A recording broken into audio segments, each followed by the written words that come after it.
Extraordinary times call for extraordinary measures. No one was ever in doubt about its scale. We are committing $130 billion. The numbers seemed astonishing from the very beginning. Almost 6 million Australians. If anything, the sheer magnitude of the JobKeeper scheme was lost in the repetition. We've got 6.1 million Australians and more who will be benefiting from the JobKeeper program. The number of employees now exceeds 6 million.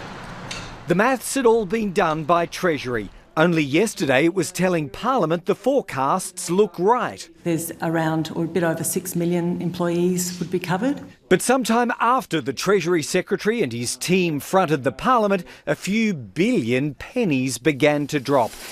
In what it and the tax office call a reporting error, just under 1 million businesses had enrolled for JobKeeper. All was okay there, but they've declared the number of workers actually receiving the payments not going to be around 6.5 million, rather 3.5. And the cost?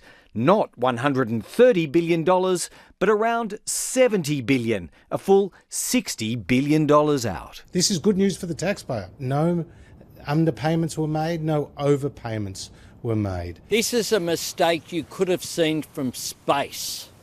And this is a government that couldn't run a bath. $60 billion in 6 weeks on a single program is a record-breaking mistake, raising questions about who's to blame. I think it's very unfair to blame Treasury, to blame the tax office. How about someone in this government accept responsibility just once? We've introduced the JobKeeper payment. The problem came when many businesses applying for the payment wrongly entered the dollars they expected their staff to receive, not the number of workers on their books. So the question was clearly reasonably clear.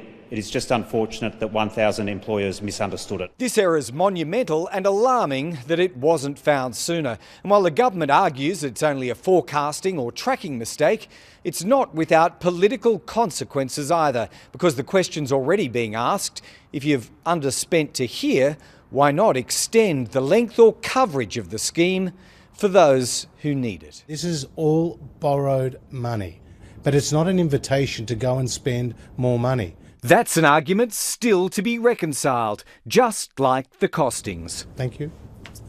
Greg Jennett, ABC News, Canberra.